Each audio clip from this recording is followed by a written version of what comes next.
बिस्मिल्लाहिर्रहमानिर्रहीम। अस्सलाम वालेकुम व्यूअर्स, कैसे हैं आप सब लोग। आई होप आप सब ठीक हैं। Welcome back to my channel. आज मैं आपके साथ एक बहुत ही ज़्यादा मज़े की रेसिपी शेयर कर रही हूँ और वो हैं लाहौर के फेमस लाहौरी मुर्ग चने, जो नाश्ते में बहुत ज़्यादा शौक़ से खाए जाते हैं। वैसे तो आप इसको किसी भी टाइम खा सकते हैं, तो ये सुबह सुबह नान के साथ बहुत ज़्यादा शौक़ से खाए जाते हैं, बहुत ही ज़्यादा मज़े के बनते हैं।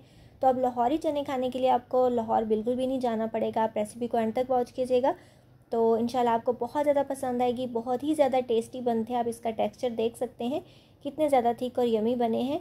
तो रेसिपी को अंत तक वॉच कीजिएगा और अगर आपने अभी तक मेरा चैनल सब्सक्राइब नहीं किया तो जल्दी से सब्सक्राइब कर लीजिए। सबसे पहले मैंने 1/3 कप घी लिया है और उसको गर्म करने के बाद उसके अंदर 12 से 15 काली मिर्चें साबुत मैंने ऐड कर दी हैं। उसके बाद एक तेज़ पत्ता ऐड कर दिया और एक दालचीनी का टुकड़ा ऐड किया है। उसके अलावा हाफ़ टी स्पून जितना साबुत ज़ीरा मैंने ऐड कर दिया। तो बस ये खड़े मसाले डाल के हम थोड़ी सी देर इनको भून लेंगे और इनको ब्राउन बिल्कुल भी नहीं करेंगे। बस इनकी खुशबू आने लगेगी तो हम इसके अंदर प्याज ऐड कर देंगे और खड़े मसाले को आपने जलाना बिल्कुल नहीं है, वरना इसका फ्लेवर जो है वो ख़त्म हो जाएगा। तो एक बड़े साइज़ का प्याज मैंने चॉप करके रखा हुआ था, वो ऐड कर देंगे और इसको भी हम भून लेंगे अच्छे तरीके से। और जैसे ही इसका कलर चेंज होने लगेगा तो हम इसके अंदर बाकी चीज़ें ऐड करेंगे। प्याज को बहुत ज़्यादा डार्क ब्राउन नहीं करेंगे। ये देखिए इसका हल्का सा कलर चेंज हुआ है। तो अब इसके अंदर हम चिकन ऐड कर देंगे और चिकन को हम प्याज और खड़े मसालों के साथ अच्छे तरीके से भून लेंगे और इसका अच्छा सा कलर आने तक हम इसको भूनते रहेंगे। इससे मसालों का जो फ्लेवर है वो भी बहुत अच्छा सा चिकन के अंदर आ जाएगा और इसकी जो एक स्मेल होती है वो भी नहीं रहेगी। तो भूनिएगा अच्छे तरीके से। और अगर आप इसको वॉश अच्छे तरीके से करते हैं, थोड़े से नमक और सिरके के साथ इसको पानी में डिप करके छोड़ देते हैं, तब भी आपका चिकन बहुत ही ज़्यादा साफ़ सुथरा सा होता है और उसमें कभी भी स्मेल नहीं आती। तो आप इस तरीके से अपने चिकन को वॉश किया करें, बल्कि किसी भी मीट को आप इस तरीके से वॉश करें तो उसमें कभी भी हीट नहीं आएगी आपको। तो चिकन को अच्छे तरीके से भून लेना है। जैसे ही इसका कलर वाइट हो जाएगा, पिंक से कलर वाइट हो जाएगा, तो हम इसके अंदर लहसुन अदरक और हरी मिर्चों का पेस्ट ऐड कर देंगे। हाफ़ टेबल स्पून जितना अदरक था, 1 टेबल स्पून जितना लहसुन था और 2 बड़े साइज़ की हरी मिर्चें थी, वो भी मैंने साथ ही क्रश करके इसको सारी चीज़ों को डाल रही हूँ। लहसुन अदरक और हरी मिर्चों के साथ हम अपने चिकन की मज़ीद भुनाई करेंगे ताकि उसमें ये सारे फ्लेवर्स आ जाएँ और बहुत ही ज़बरदस्त है इसका टेस्ट हो जाए। तो लहसुन अदरक जो है वो तकरीबन 1.5 से 2 मिनट लेता है भुनाई के लिए, क्योंकि इसमें हल्की सी स्मेल होती है। इसका कच्चापन जो है वो हमें ख़त्म करना होता है। तो आप इस चीज़ को मेक श्योर कीजिएगा कि आपका लहसुन अदरक जो है वो अच्छे तरीके से भून जाए। तो उसके बाद मैंने इसके अंदर एक टमाटर ऐड किया है। इसको मैंने चॉप करके रखा था, इसका छिलका रिमूव कर दिया था। थोड़ी सी देर हम टमाटर के साथ भी इन चीज़ों को भून लेंगे और अभी तक मैंने इसके अंदर कोई भी स्पाइसेस ऐड नहीं किए हैं। तो पहले इन सारी चीज़ों को हम अच्छे तरीके से भून लेंगे और उसके बाद हल्का सा पानी ऐड कर देंगे, 3 से 4 टेबल स्पून जितना, और आंच को स्लो कर देंगे क्योंकि अब हमने स्पाइसेस ऐड करने हैं और जब टेम्परेचर बहुत ज़्यादा तेज़ होता है तो स्पाइसेस जो है वो डालते ही जलने लग जाते हैं, इसलिए हमने पहले पानी ऐड करना है और आंच स्लो कर देनी है। हाफ़ टेबल स्पून से थोड़ा सा कम मैंने इसके अंदर नमक ऐड किया है और थोड़ी सी कुटी हुई मिर्ची ऐड करी हूँ, हाफ़ टी स्पून जितनी,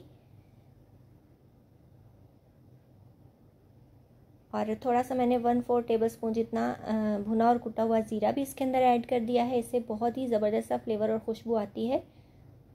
और हाफ़ टेबल स्पून जितना भुना और कुटा हुआ धनिया इसके अंदर ऐड किया है मैंने और हाफ़ टी स्पून जितनी इसके अंदर मैंने हल्दी भी ऐड कर दी है। तो इन सारी चीज़ों को जो है वो हम अच्छे तरीके से भून लेंगे अपने चिकन के साथ। और अभी कुछ चीज़ें इसके अंदर ऐड होंगी लेकिन वो एंड पे मैं ऐड करूँगी। तो बस अच्छे तरीके से भुनाई कर ली है हमने इसकी। अब इसके अंदर मैं डाल रही हूँ चने, जो कि मैंने बॉईल करके रखे हुए थे। इसको मैंने रात भर जो है वो थोड़ा सा मीठा सोडा ऐड करके पानी में भिगो दिया था चनों को और सुबह 3-4 पानियों से अच्छे तरीके से वॉश करने के बाद इसको मैंने बॉईल कर लिया है। बॉईल करने के बाद जो भी पानी बचेगा आपने वेस्ट नहीं करना। थोड़ा सा पानी बचा था वो भी मैंने साथ ही ऐड किया है क्योंकि उसी में चने का सारा फ्लेवर होता है और ये अच्छे तरीके से सॉफ्ट होने चाहिए। कि आपको एक दाना मैं मसल के दिखा रही हूँ कि ये बहुत ही अच्छे तरीके से गले हुए होने चाहिए आपके चने।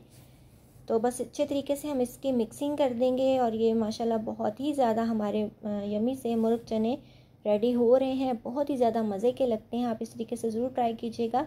और आप देख रहे हैं घी कितना ज़बरदस्त तरीके से सेपरेट हो चुका है क्योंकि इनकी भुनाई हमने बहुत ही अच्छे तरीके से की है।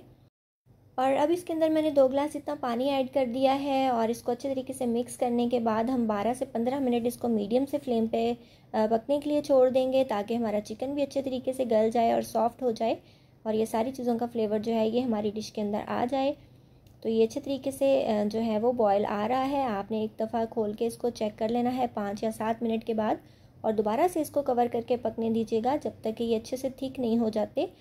तो ये हमारे माशाल्लाह से लाहौरी मुर्ग चने जो हैं वो ये काफ़ी थिक हो चुके हैं। इससे ज़्यादा हम थिक नहीं करेंगे, क्योंकि हल्की हल्की सी जो ग्रेवी और मसाला होता है वो ना बहुत ही ज़्यादा मज़े का लगता है। तो अब इसके अंदर मैं ऐड कर रही हूँ थोड़ा सा गरम मसाला, तकरीबन ½ टी स्पून जितना, और थोड़ी सी काली मिर्च भी मैं ऐड करूँगी, क्योंकि हरी और काली मिर्च से इसका फ्लेवर बहुत ही ज़्यादा ज़बरदस्त हो जाता है। तकरीबन 1/4 टीस्पून जितनी काली मिर्च मैं ऐड कर रही हूँ, और ये दोनों चीज़ें आपने एंड पे ही ऐड करनी है। तो थोड़ी सी मैंने मेथी डाल रही हूँ उसके अंदर, ड्राई मेथी। आप मसल के डालिएगा तो फ्लेवर बहुत अच्छा आएगा। तकरीबन ½ टीस्पून जितनी मैंने डाली है, बहुत ज़्यादा नहीं ऐड की। तो बस इसको मिक्स कर लेंगे और आपके लाहौरी मुर्ग चने बन के बिल्कुल रेडी हैं। आप इनकी थिकनेस देख सकते हैं, इनका टेक्स्चर देख सकते हैं। इसमें आपको कोई भी प्याज टमाटर वगैरह नज़र नहीं आ रहा होगा। तो बहुत ही ज़्यादा यम्मी और बहुत ही ज़्यादा मसालेदार बनते हैं। आप इस तरीके से ज़रूर बनाइएगा। और आप देख रहे हो इसकी जो तरी है वो भी ऊपर आ चुकी है ज़बरदस्त सी। तो आप ये जो बड़े बड़े आपको तेज़ पत्ते और दालचीनी वगैरह नज़र आ रही है, आप इसको इस स्टेज पे रिमूव कर सकते हैं, क्योंकि इनका फ्लेवर जो है आपकी डिश में अच्छे तरीके से आ चुका है। अब हमें इनकी ज़रूरत नहीं है। तो अब इसके अंदर मैंने ऐड कर दी हैं 2 हरी मिर्चें, और अगर आप लास्ट पे साबुत हरी मिर्चें इसके अंदर ऐड करते हैं तो खुशबू बहुत ज़्यादा बढ़ जाती है और देखने में भी बहुत यमी लगते हैं। तो अब इसको डिश आउट कर लेंगे। हमारे ज़बरदस्त से लाहौरी मुर्ग चने बन के रेडी हैं। बहुत ही ज़्यादा मज़े के, बहुत थिक और ग्रेवी भी है इसमें, आप देख रहे हो तरी भी बिल्कुल परफेक्ट है और बहुत ही ज़्यादा मज़े के लगते हैं। आप इसको किसी भी टाइम एंजॉय कर सकते हैं, और स्पेशली नाश्ते में तो ये बहुत ही ज़्यादा मज़े के लगते हैं। एक बार आप मेरे तरीके से इस रेसिपी को ज़रूर बनाइएगा, इंशाल्लाह ये सबको बहुत ही ज़्यादा पसंद आएगी। तो ऑलरेडी मेरे चैनल पे बड़े पाए छोटे पाए सीढ़ी की रेसिपी मौजूद है। अगर आप लोगों ने वो वीडियोस नहीं देखी तो उनके लिंक्स डिस्क्रिप्शन में दे दूँगी, ज़रूर देखिएगा। और एंड स्क्रीन पे भी दे दूँगी, क्योंकि जो लोग खाने पीने के शौकीन हैं वो नाश्ते में ये चीज़ें बहुत ही ज़्यादा लाइक करते हैं। तो बस अब हम इनको हरी मिर्चों से गार्निश कर देंगे और आपके ज़बरदस्त से लाहौरी मुर्ग चने बन के रेडी हैं। आप इनको किसी भी टाइम खाएँ तो ये आपको इंशाल्लाह बहुत ही ज़्यादा मज़े के लगेंगे। सो आई होप व्यूवर्स आपको आज की रेसिपी अच्छी लगी होगी। अगर आपको मेरी वीडियोस अच्छी लगती हैं तो जल्दी से मेरे चैनल को सब्सक्राइब कर लीजिए और बेल आइकन ज़रूर प्रेस कर लीजिएगा, ताकि जब भी मैं कोई न्यू वीडियो अपलोड करूँ उसका नोटिफिकेशन आपके पास टाइमली आ सके। तो आप देख रहे हैं हमारे जो लाहौरी मुर्ग चने हैं कितने मसालेदार, ग्रेवी भी है, थिकनेस भी बहुत ज़्यादा परफेक्ट है और बहुत ही ज़्यादा यमी लग रहे हैं। तो आप ज़रूर इस रेसिपी को ट्राई कीजिएगा एक बार मेरे तरीके से। तो मैं पास से भी आपको इसकी लुक चेक करवा देती हूँ। हमारा जो चिकन है वो भी परफेक्टली जो है वो फ्राइड है, भुना हुआ है, कलर बहुत अच्छा है और दोनों चीज़ें परफेक्टली गली भी हुई हैं। और आप इसके अलावा मुझे इंस्टाग्राम और फेसबुक पे फॉलो करना बिल्कुल नहीं भूलिएगा, फॉलो करना मस्ट है। अपना बहुत सा ख्याल रखिएगा, मुझे दुआओं में याद रखिएगा। मिलेंगे इंशाल्लाह नेक्स्ट वीडियो में किसी बहुत ही ज़्यादा ईजी, टेस्टी और डिलीशियस रेसिपी के साथ। So till then take care, good bye, अल्लाह हाफिज़।